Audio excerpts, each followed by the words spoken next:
Democracia y educación, por John Dewey. 33. Capítulo 7. La concepción democrática de la educación.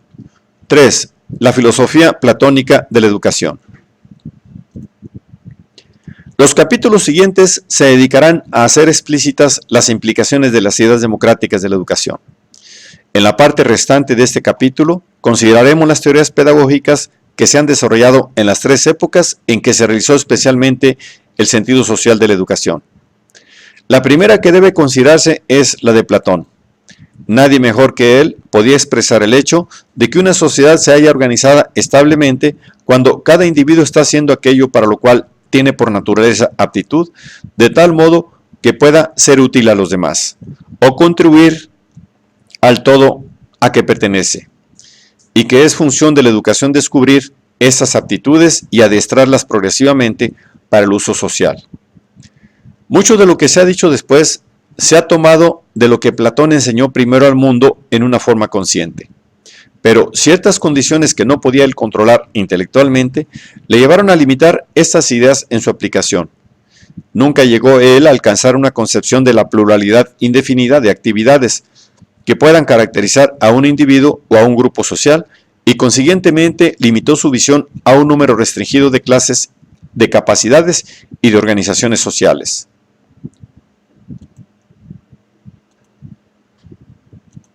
El punto de partida de Platón es que la organización de la sociedad depende, en último término, del conocimiento del fin de la existencia. Si no conocemos su fin, estaremos a merced de los accidentes y caprichos. Solo conociendo el fin, o bien, tendremos un criterio para decir racionalmente cuáles son las posibilidades que deben fomentarse y qué organizaciones sociales deben ordenarse. No poseeremos una concepción de los límites propios y de la distribución de las actividades, lo que llamo justicia, como un rasgo a la vez de la organización individual y de la social. Pero, ¿cómo ha de alcanzarse el conocimiento del bien final y permanente? Al tratar esta cuestión, llegamos al obstáculo aparentemente insuperable de que tal conocimiento no es posible sino en un orden social justo y armonioso. En todas partes, el espíritu se haya distraído y desviado por falsas valoraciones y falsas perspectivas. Una sociedad desorganizada y facciosa establece un gran número de modelos y normas diferentes. En tales condiciones, es imposible para el individuo alcanzar una consistencia espiritual. Solo un todo completo es plenamente autoconsciente. Una sociedad que se apoya en la supremacía de algún factor sobre los demás, independientemente de sus aspiraciones racionales o adecuadas, desvía inevitablemente el pensamiento. Asigna un premio a ciertas cosas y menosprecia a otras, y crea un espíritu cuya aparente unidad es forzada y tergiversada. La educación procede, en último término, de los modelos proporcionados por las instituciones, las costumbres y las leyes. Solo en un estado justo serán estas adecuadas para dar la educación debida, y solo aquellos cuyos espíritus están bien cultivados serán capaces de reconocer el fin y el principio ordenador de las cosas. Parece que nos hallamos en un círculo cerrado. Sin embargo, Platón sugirió una salida. Unos pocos hombres, filósofos o amantes de la sabiduría o verdad, pueden aprender por el estudio, al menos en bosquejo, los debidos modelos de la existencia verdadera. Si un gobernante poderoso formara un estado conforme a estos modelos, podrían conservarse sus reglas. Podría aplicarse una educación que cribara a los individuos, descubriendo para qué servían y proporcionando un método para asignar a cada uno el trabajo en la vida para el cual se adapta a su naturaleza. Haciendo cada uno su propia parte y no transgrediéndola nunca, se mantendrían el orden y la unidad del todo. Sería imposible encontrar en ningún esquema de pensamiento filosófico un reconocimiento más adecuado, por una parte, de la significación educativa de las organizaciones sociales, y por otra, de la dependencia de esas organizaciones respecto a los medios empleados para educar a la juventud. Sería imposible encontrar un sentido más profundo de la función de la educación para descubrir y desarrollar las capacidades personales y para prepararlas de modo que se pongan en contacto con las actividades de los demás. Sin embargo, la sociedad en que se proclamaron estas teorías eran tan poco democráticas que Platón no pudo presentar una solución para los problemas cuyos términos había visto tan claramente.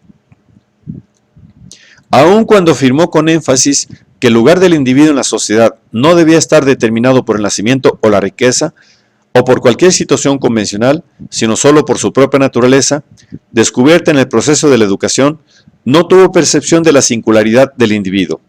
Para él, los individuos se clasifican en clases, y solo en un número muy pequeño de ellas. Por consiguiente, el examen y clasificación que realiza la educación solo revela a cuál de las tres clases que establece pertenece un individuo. No existiendo un reconocimiento de que cada individuo constituye su propia clase, no puede hacer un reconocimiento de la infinita diversidad de tendencias activas y combinaciones de tendencias de que un individuo es capaz. Habría solo tres tipos de facultades o poderes en la constitución del individuo. De aquí que la educación alcanzara pronto un límite estático en cada clase, pues solo la diversidad introduce cambios y progreso. En algunos individuos, los apetitos dominan naturalmente y son asignados a la clase trabajadora y comercial, que expresa y satisface las necesidades humanas. Otros revelan, mediante la educación, que sobre los apetitos poseen disposiciones generosas sobresalientes y resueltamente valerosas. Estos llegan a ser los súbditos, ciudadanos del Estado, sus defensores en la guerra, sus guardianes internos en la paz. Pero su límite está fijado por su carencia de razón, que es una capacidad para captar lo universal. Aquellos que la poseen son aptos para la clase más elevada de educación y llegan a ser con el tiempo los legisladores del Estado, pues las leyes son los universales que dominan los particulares de la experiencia. Así, no es cierto que Platón subordinase intencionalmente el individuo al todo social, pero es verdad que la falta de percepción de la singularidad de cada individuo, de su inconmensurabilidad con otros, y consiguientemente su no reconocimiento de que una sociedad podía cambiar y ser no obstante estable, su doctrina de las facultades y clases limitadas producen como efecto inevitable la idea de la subordinación de la individualidad. No podemos superar la convicción de Platón de que el individuo es feliz y la sociedad está bien organizada cuando cada individuo emprende aquellas actividades para las cuales tiene dotes naturales, ni su convicción de que la función primaria de la educación consiste en descubrir estas dotes a su poseedor y prepararle para su uso eficiente. Pero el progreso del conocimiento nos ha hecho ver la superficialidad de la reducción hecha por Platón de los individuos y sus facultades originarias a unas pocas clases radicalmente separadas. Nos ha enseñado que las capacidades originarias son indefinidamente numerosas y variables, pero solo constituye el otro aspecto de este hecho, decir que en la medida en que una sociedad ha llegado a ser democrática, la organización social significa la utilización de las cualidades específicas y variables de los individuos, no la estratificación de las clases. Aunque su filosofía pedagógica fuera revolucionaria, no estaba por ello menos sometida a ideales estáticos. Pensaba que el cambio o la alteración revelaban un fluir normal, que la verdadera realidad era inmutable. De ahí que aunque cambiara radicalmente la estructura existente de la sociedad, su fin era construir un estado en el que no tuviera lugar más tarde el cambio. El último fin de la vida está fijado. Dado un estado estructurado con este fin a la vista, no podían ser alterados ni aun los menores detalles. Aunque estos no fueran en sí importantes, si no obstante se les permitiera, acostumbrarían el espíritu de los hombres a la idea del cambio y por ello ser disolventes y anárquicos. El fracaso de esta filosofía se percibe en el hecho de que Platón no pudo confiar en perfeccionamientos graduados de la educación para producir una sociedad mejor, la cual a su vez perfeccionase a la educación y así indefinidamente.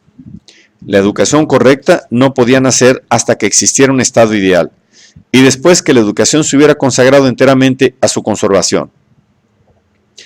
Para la existencia de este estado se vio obligado a confiar en algún accidente feliz por el cual la sabiduría filosófica pudiera coincidir con la posesión del poder gobernante en el estado.